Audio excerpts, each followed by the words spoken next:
The Mishnah had said, Im Eino Makir O She'eino Baki V'chule. That's what we're up to in the Gemara on DAF Nun Aleph and Mid Aleph. And the Mishnah had simply said that if a person is not aware of this special lenient halacha that the Chachamim made, where I can designate a landmark that's far away from me, that's within my 2,000 amas, if I'm traveling on the road and I realize I'm not going to make it home in time for Shabbos, the rabbis gave me a heter that I can designate a landmark that's ahead of me to be the place that I want to be Konesh Visa. But then the Mishnah said, but in the event that you're not aware of that halacha, or that you're not aware of a landmark that's in the distance, then you revert back to the standard halacha that you can be Konesh Visa where you are with your feet, and you have 2,000 amas in every direction. That's the standard halacha. Now, a few days ago, we learned about this whole principle that when you're not Kona 2,000 amas, you at least have 4 amas in every direction. Okay? That's in a situation where, for whatever reason, you left your tchum, or you were forcibly taken out of your tchum, then you always have 4 amos no matter where you are. And the Gemara had demonstrated that from Scripture, because it says, Shavu ish tachtav, that every person can rest beneath himself. When a person is in a supine form, lying down, then they have 3 amas plus an additional amma to stretch out their arm. Now we're going to analyze where the 2,000 amma measurement comes from when a person is Konesh Visa. So imeno makir, so hani alpayim amma heichan ksiva. Where did this 2,000 amma measurement, where does it come from? Now, here's an example of where Chazal were aware of a measurement that was passed down as Torah Shabbat Peh, but they feel that there's an imperative to link it somehow to Scripture. So which Scripture is it? Titanya, Shavu ish tachtav elu arba amas. So the Brisa says, using the pasuk that we mentioned before, each person shall dwell beneath himself, refers to the immediate and automatic 4 amos that every person always acquires. But then the next part of the pasuk says, Al yetze ish mimakomo bayom hashvi. Let no person leave his place on the 7th day. What is a place? That, says the Brisa, refers to elu alpayim amma. That refers to the 2,000 amas. Now, minolon, where do we know this from? How do you know that a place is 2,000 amas? The word makom implies 2,000 amas. Amar Rav Chizda lamadu makom mi makom, umakom mi nisa, v'nisa mi nisa, v'nisa mi gevul, ugvul mi gvul, ugvul mi chutz, v'chutz mi chutz. So it's a series of Gzeira Shabbos that we're going to start. Our pasuk starts in Shabbos, which talks about Al Yetze Ish Mimakomo, let no person leave his place. So we start off with the word Makom. In another place, the word Makom is written, V'samti lecha Makom asher yanus shama. I will give you a place where an accidental murderer may go to flee and seek refuge. That's called the Ir Miklat halacha. And in that pasuk, the word Nisa, the word flee, is written. And then we go to another pasuk where the word flee is written, also in a different pasuk in the context of your miklat, and there it connects to the word gevul, right? And because in that pasuk, the next pasuk, not only is the verb flee written, but also the word boundary is written. And then there's another pasuk where the word gevul is written, but it's not referring to specifically an Ir Miklat, a city of refuge, but it's referring to the Arei HaLeviyim, the Levite cities. And there you have the word Gevul, and Ugvul Michutz, and in that pasuk it says the word Chutz, and then there's another pasuk in the same context of the cities of the Leviyim which has the word Chutz, and there the word Chutz is referring to how much space you have outside the city that still belongs to the Leviyim. And that last pasuk, where it says the word chutz, says that the amount that you measure outside the city to determine the city boundaries are 2,000 amas. Okay, this is all in Parshas Maseh, this pasuk referring to the measurement of the Levite cities of 2,000 amos outside the city. Now, why do you have space?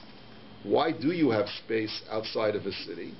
There are 2 purposes, the Torah tells you. One purpose of having space outside of the city is for utility, so that you can use it for your animals to graze, You can use it for cultivation purposes. But you also need a space outside the city that is not for utility purposes, but is merely for aesthetics and to allow fresh breezes to be able to blow in addition to the area that's outside for your animals to graze. And that's how we get the 2,000 amas. We get 1,000 amas for utility, an additional 1,000 amas for open air. So now the Gemara says, V'nelef mekir ha'ir v'chutza elef ama. So the Gemara says, okay, that's where you get your 2,000 amas for Shabbos, but maybe if you're making a Gzeira Shava, you should connect it to the previous pasuk in Parshas Maseh, which talks about the 1,000 amas of the 2,000 amas that you have for utility. And maybe, because it says the word chutza over there as well. And if you're making a connection from chutz to chutz, make a connection from chutz to chutza. So the Gemara answers, and so maybe the tchum of Shabbos should only be 1,000 amas, not 2,000 amas. Answers the Gemara, done in chutz mechutz, the ain't done in chutz mechutza. And for the Gemara, no. You can make a Gzeira Shava from the word chutz to the word chutz, but you can't make a Gzeira Shava from the word chutz to the word chutza. There were two different words. Frak the Gemara, my nafkamina. But what difference does it make whether it's chutz or chutza? I'll show you that sometimes even when the phrases are completely dissimilar, but they share some commonality, that you're still allowed to make a Gzeira Shava. Because Satana devei Rabbi Yishmael b'shav hakoyen uba hakohen zuhi shiva zuhi bia. That we're not going to go into all the details of this halacha, but it has to do with saras abayis. It has to do with, and we've seen this many places in Shas already, the law of leprosy of the house, where the house develops a disease, and you're supposed to scrape off a portion of the cement and of the stone and re-cement it, and then come back and check it again. So we know that the halachos of the spreading of the lesion, when you see it the first time, are equated to the laws of when you've already repaired the leprous portion of the house, and you come back to check it a second time. So the halachos are equated in another maseches based upon the fact that they both say the Kohen is doing something. The first time it says Uba HaKohen, the Kohen comes for the first time. The second time it says Vishav HaKohen, he shall return. Two totally different verbs, but because they share the aspect of the guy being a Kohen, we feel that you can make a legitimate Gzeira Shava. Well, if over there you can make a Gzeira Shava, then why can't you make a Gzeira Shava from chutz to chutza? It's the same word, just one has a hey and one doesn't have a hey.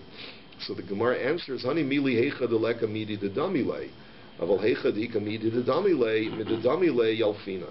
Answers the Gemara, the only time that we tell you that you can make a Gzeira Shava with words or phrases that are not exactly the same is only when that's the closest connection to make. But if I have an option of making two different Gzeira Shavas, one would lead me to halacha A, and the other one would lead me to halacha B. And the Gzeira Shava to be made with A involves two words that are not exactly the same, and the Gzeira Shava to make in the case of B is where the words are exactly the same. So then I'll always make a Gzeira Shava with the words that are exactly the same. If I have an option of doing one over the other, I'll always choose the Gzeira Shava where the words are exactly the same. Okay, that concludes that discussion. Were they making the Gzeira Shavas? They had a Masorah for the Gzeira Shava. So well, this is the question, Bob. You see from this Gemara that sometimes Chazal had a Masorah, they had a tradition for a halacha, and they didn't know exactly, they had lost, or at least a group of rabbis had lost the Masorah, the tradition, as how that halacha was derived from Scripture. So sometimes they would have to reconstruct, using their own logic, where we can find basis for this in Scripture. Do you understand? Start with the Gzeira Shava. Sometimes it does, and sometimes it doesn't. The point is that we have all different varieties of Masorah, of Torah Sheba'al Peh that are found in Chazal. In most situations, Chazal had a Masorah for the halacha, and they had a Masorah for the Gzeira Shava. Other times they had a Masorah for the halacha, and they lost the Masorah of where the Gzeira Shava was based on. And we're not allowed, of course, to reconstruct like they did, but they... Right. No. Ein adam dam Gzeira Shava me'atzmo. The Gemara says you can't make your own Gzeira Shava to invent halacha. Anytime the Chazal derive halacha from a Gzeira Shava, it's because they had a tradition that this is the halacha, or they had a tradition that this is the Gzeira Shava. And if they, in a case where they had the tradition this was the Gzeira Shava, there could sometimes be a dispute as to what the halacha is. Right. So if we see what appears to be a very clear-cut Gzeira Shava, we cannot go ahead and adopt that. Correct. You have to have some kind of tradition. If we have a halacha, can we go back and sort of imagine what like they are doing, what the Gzeira Shava might have done? Usually not, because usually the Gemara will tell you what the basis is. Sometimes the Gemara will tell you that there is no basis, like the Rambam says. That's what the term halacha l'moshe misinai means. It's a longer discussion. I gave a shir on what the term halacha l'moshe misinai means in the last time we gave a sugya shir Monday night, so you can go to Kosher Tube and catch that. Okay, let us go on. Alpayim ama agulos. The Mishnah had brought down a machlokes as to whether when we measure a person's 2,000 amma radius, does that radius form into a circle around him, or do you bound the circle with a square? And what do you gain by bounding the circle with a square? You gain a hypotenuse, a diagonal extension at the corners of the square. So therefore you would have 2,800 ammas at the corners, approximately, instead of just 2,000 ammas. Now there's a very important Tosfos on this Amud, which is going to be relevant in just a moment. Tosfos says, how do you measure the square? Is the square like this? Is the square like this? Or is the square like this? Or is the square like this? Or is the square like this? In other words, how do you know what the corners that are extended to 2,800 ammas are versus only 2,000 ammas? Where is the square? Tosfos brings down different shittas, but his conclusion is that you measure it according to the true due north, due south, due east, and due west of the planet Earth. So that you look at a map and you use cartography skills to see where the guy is situated, and you create a square. Absolutely, this would be a great iPhone app, right, or an iPad app, to chart a person's tchum, right? I-tchum, right? To chart a person's tchum, and if you square it off, you would use the square would have to be exactly like this, and it couldn't be tilted. It would have to be north would be going up this way, south this way, right? Just like that. And it makes sense to say that, because if you say that you can do indiscriminately tilt the square any way you want, then ultimately you don't have 2,000 ammas, you have 2,800 ammas in every direction, which doesn't seem to be the halacha. So let's see how this is relevant. So first of all, the Gemara says, Rabbi Chanina ben Antignos man afshach. Rabbi Chanina ben Antignos says you only have a circle, you don't have a square to bound the circle. So I don't understand. Man afshach. I isle gzeira shava peos ksivan, I lesle gzeira shava al paim amma minole. He says if he holds of the gzeira shava that we just presented, that pasuk talks about the peos. It talks pa'as negba. It talks about the southern corner. It talks about the northern corner. So there are corners that are mentioned in the pasuk talking about the city borders of the Levites. So then why doesn't he hold from that pasuk that you can derive corners to bound the square, to bound the circle? La'olam isle gzeira shava, the shiny hacha da amar kra zehi yelahem migrishay he'arim. He says it's different because over there the pasuk says zehi yelahem. This shall be for them, which he says implies that only for the lazeh atanos ein peos, the atanos ein peos l'shov se Shabbos, that you only give corners, you only bound the circle with a square for the Levite cities, but you don't bound the circle with a square when it comes to all the other laws of Shabbos. He says he holds that the word zeh is a miut. It's coming to delimit and tell you that this halacha of squaring off the circle only applies to Levite cities. The Rabbanan Tani Rav Chananya Omer Kazeh Yeh Kol Shov Se Shabbos, and the Rabbanan who disagree, and they say that even for Shabbos, for the Tchum of Shabbos, you square off the circle. They say that the word Zeh Yeh Lahem, this shall be for them. I guess they say that the word Zeh is not a miyut, but rather it's a riboy, because it's in the context of it shall be for them. So for them is inclusive of not only the Levium, but it's inclusive of all people that are included in the halacha of 2,000 ammas. And therefore they learn the pasuk completely differently. What's a reboy, sorry? A reboy is an inclusive clause. It's in contradistinction to a miyut. A miyut is an exclusive clause, and a reboy is an inclusive clause. Amar Rav Acha bar Yaakov, Hamavir dalet amos b'reshus harabim eino chayev ad shemavir hein va'al chesonan. So Rav Acha bar Yaakov says that in like form, just like there's a principle of giving a person the diagonal additional length of additional 800 amos at the diagonal point for the tchum, we also give a person diagonal space additionally when it comes to the laws of carrying. So therefore, if a person carries on the diagonal, even though normally when you carry north, south, east, or west, if you carry something 4 amos, you've done the malacha, but if you carry diagonally, you have to carry 5 3/8 amma, because that's what the hypotenuse will come out to be. That's what the diagonal squared off circle will come out to be of a 4 amma radius. And that's how much you have to carry in order to be liable when you carry diagonally. Here's where Tosfos says you have to carry due southwest, northwest, southeast, or northeast in order to be able to be lenient in this fashion, that you haven't done the malacha unless you've carried that additional amount. So which is a very bizarre kind of halacha, but that's what it is. Okay? Amar of Papa, Badiklan Rava, Amod Birshus Arabim Gabo Yud Barochav Dalet Sarchein Ba'al Cheson and Olo. So Rav Papa said that Rava once tested us. He wanted to know if we knew the halacha. He said, let's say you have a pillar that's standing in Rishus Arabim. And we know that if a pillar is in Rishus Arabim, if it's 4 tfachim wide and 10 tfachim high, then it has the status of a Rishus HaYachid, right? So the question that he asked us was, do you need to have a diameter at the diagonal of 5 3/8 amma in order for that to be qualified as a Rishus HaYachid or not?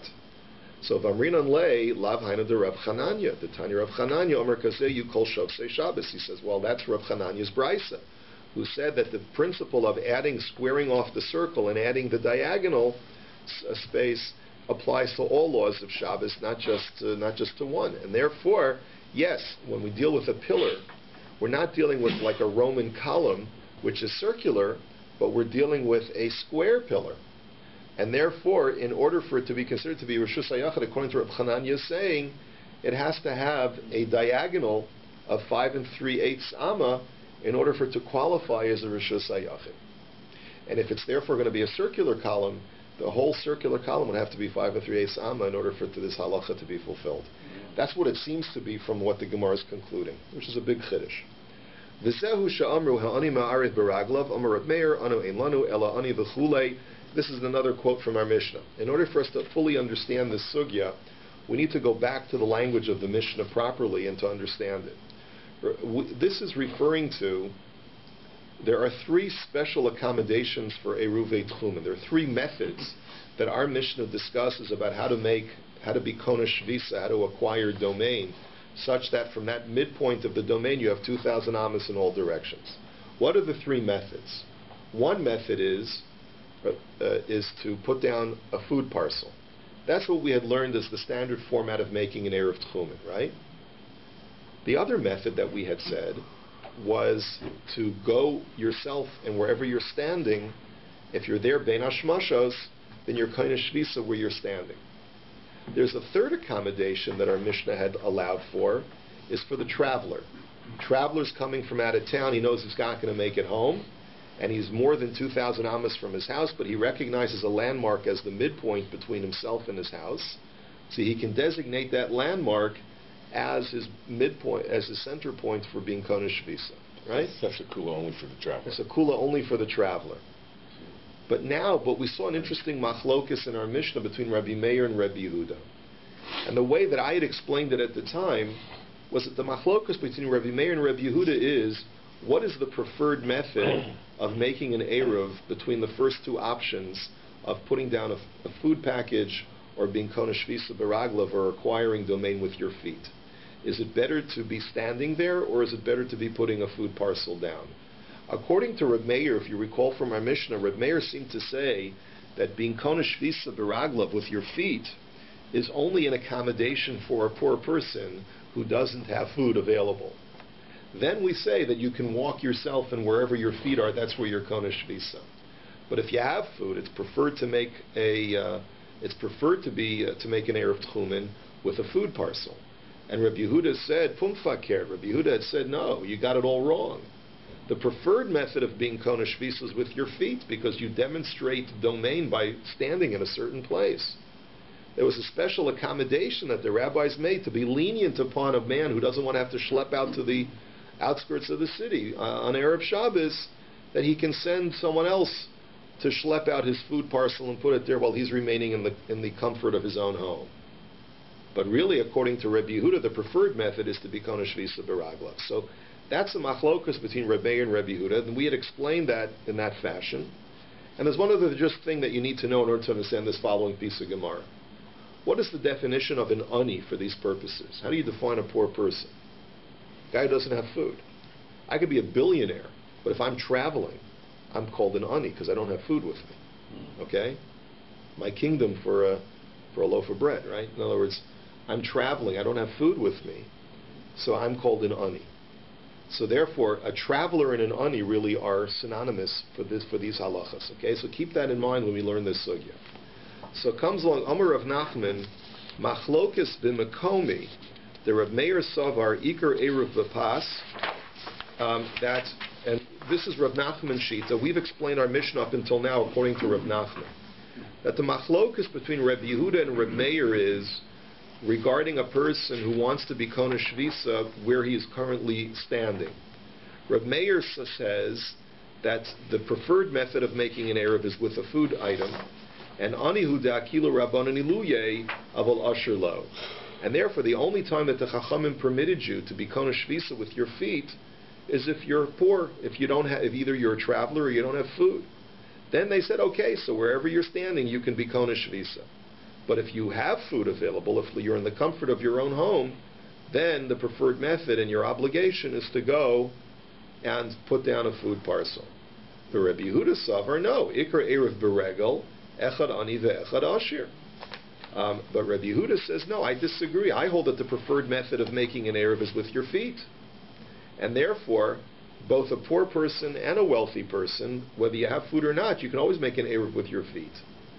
Avol b'makom ploni, but according to Rav Nachman, the machlokes is only regarding whether the preferred method is using your feet or using a food item. But regarding this third option of designating a landmark as your place of shvisa, there everyone agrees, divrei hakol ani in asher lo. Then everyone agrees that you can only do this if you don't have food available. And only if you're a traveler, only if you're a poor man and you have no other option. But if you're in the comfort of your own home, and you're sitting at home, you can't just go say, you know what, I know I want to go travel further this Shabbos. Tomorrow I'm going to travel further beyond my tchum. I know there's a tree in the eastern part of the outskirts where I want to be Kona Shvisa. You can't designate that landmark if you're in the comfort of your own home. Either you have to walk out there, or you have to send someone to put a parcel of food by that tree. You can't just designate. The only heter of designation of a landmark that's away from you is only when you're traveling on the road and you're qualify as a poor man. That's the way we had explained it up until now, and this is Rav Nachman's shita. And therefore, when we look at the language of the Mishnah, he says, "V'zuhi sha'amru man ketanila." There's a line in the Mishnah that said, if you go back, "V'zuhi sha'amru ha'ani mer'arev beraglav," that's when the rabbi said that a poor man is allowed to make an erev with his feet.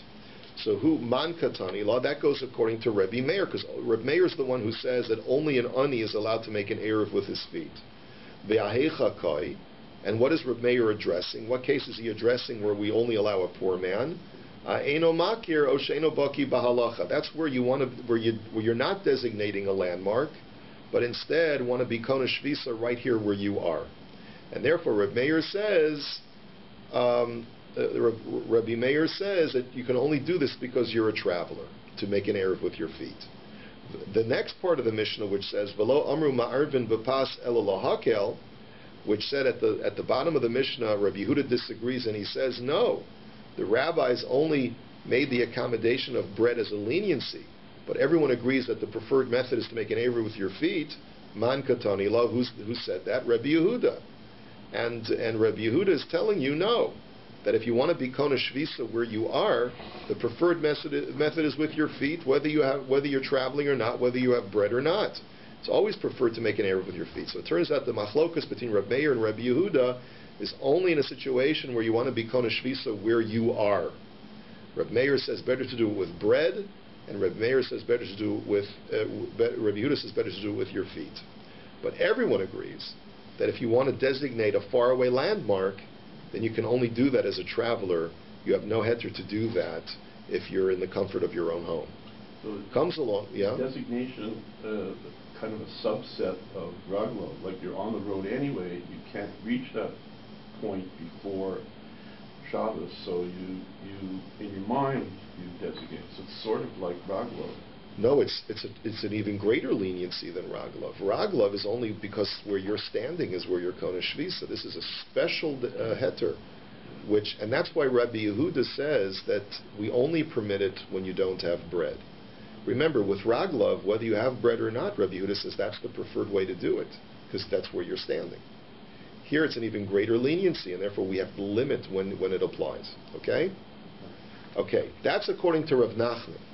Now let's see a different approach from Rav Chisda. Rav Chisda says no. Omar machlokas b'makom ploni. He says no. Rabbi Meir and Rabbi Yehuda disagree regarding the designation of a landmark that's away from you. The Rabbi Meir savar ani in asher lo, the Rabbi Yehuda savar echad ani ve'echad asher. That's where they disagree. Rabbi Meir says that only if you're traveling or poor do we allow you to mentally designate a faraway landmark.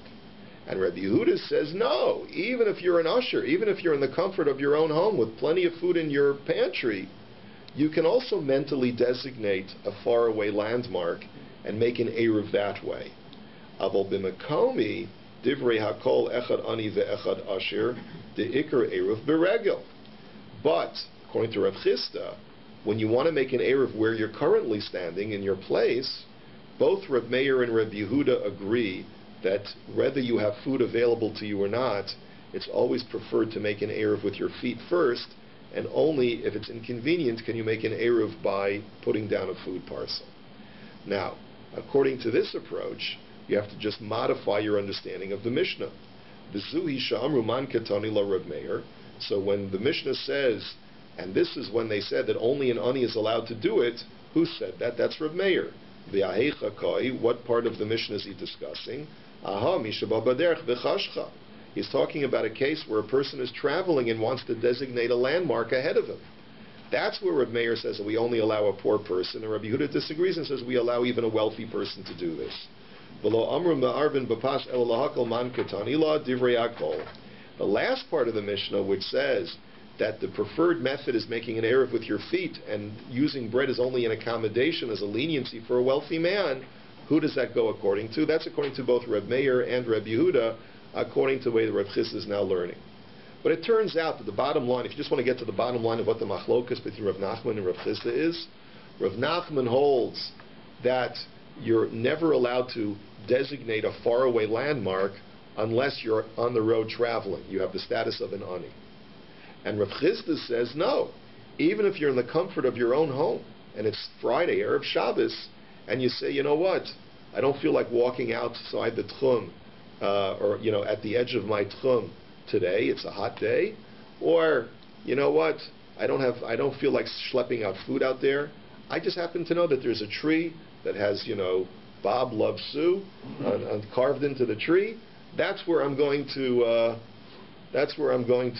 designate my my makam of shvisa. And Rav Chisda says you can do that even if you're in the comfort of your own home, which is a huge chiddush, right? That's how he interprets the Mishnah. So the Gemara now says, Tanya Kavase de Rav Nachman.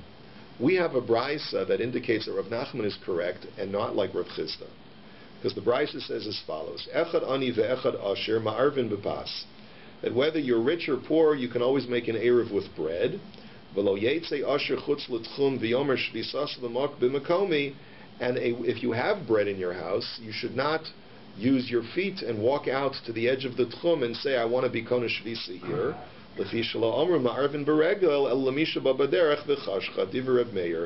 the only time that the rabbis made this accommodation that you could be kona shvisa with your feet is only when you're traveling and you have no food available. That's according to Rabbi Meir. And Rabbi Yehuda Omer, Echad Ani ve'Echad Asher Ma'arvin Beregel. That Rabbi Yehuda says, no, nothing doing. You can be kona shvisa with your feet, whether you're poor or whether you're wealthy, whether you're a traveler or whether you're in the comfort of your own home. The Yetze Asher Chutz L'Tchum V'Yomer Tei Shvisasi B'Makomi. B'Zehu Ikaro Shel Eruv. And you're allowed to, even if you have plenty of food, you can use your feet and walk to the edge of your tchum and say, I want to be kona shvisa here.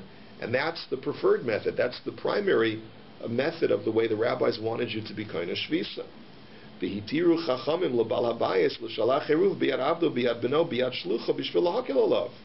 And when the chachamim said that you can use a food parcel instead of you going there yourself, that was a leniency to allow you not to have to schlep out. Erev Shabbos, you can stay home and send your servant or your shaliach or your son and have them put down a food parcel instead of you going. So you see, it's exactly like Rav Nachman was discussing. The machlokas is only when we're discussing making an erev with your feet versus making an erev with a food parcel. But the machlokas between Rav Meir and Rav Yehuda is never discussing the issue of when you want to mentally designate a landmark. That, it seems, is a point of agreement between the two of them, that you can only do that when you're on the road and you have no food. So Amar Rabbi Yehuda continues in this price and he says, Mashe be'anshe beis mamel v'anshe beis gurion ba'aroma shahim machalkin grogros v'tzimukim la'aniyim b'shnei batzares.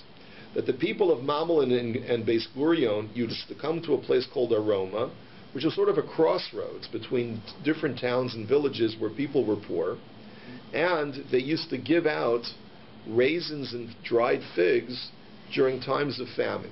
These are like K-rations, or emergency rations that they would give out to poor people, like the joint would do this, right? So these people would give out rations of dried fruits to people who were poor. They would stand at the crossroads and give it out. And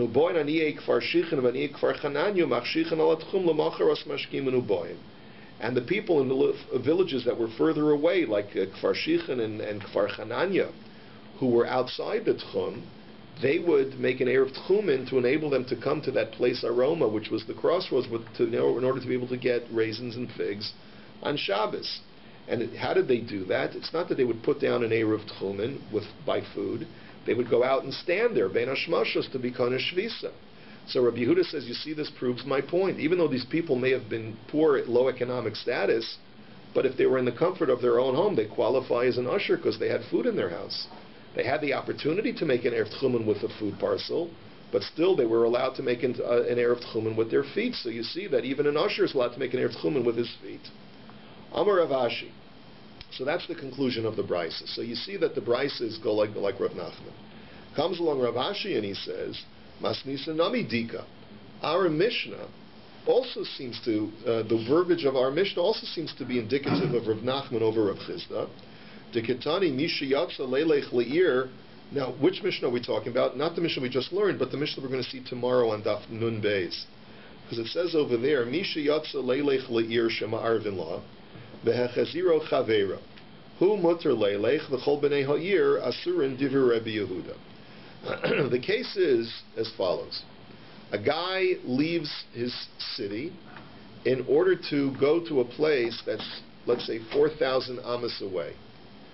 He's leaving his place in order to go to a city that's 4,000 amas away, and the only way that he can get there is by making an Erev Tchumen. So he's on his way, and all of a sudden his friend tells him, while he's outside the city, he says, listen, man, it's too hot. I don't have the cheshek to go all that way. Let's just go back.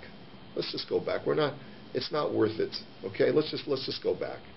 So the halacha is that the following day, which is Shabbos, he is allowed to walk all the way to the other place, that's 4,000 amas away, but no one else in the city is allowed to do so. And the question that we're going to ask on that Mishnah is, why is he any different from the rest of the people of his place?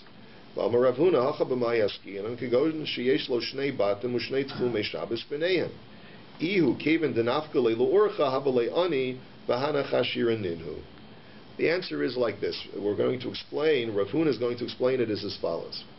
A guy has two houses. He's got a house here, where the other members of his family live, and he's got another house in another place that's 4,000 amos away.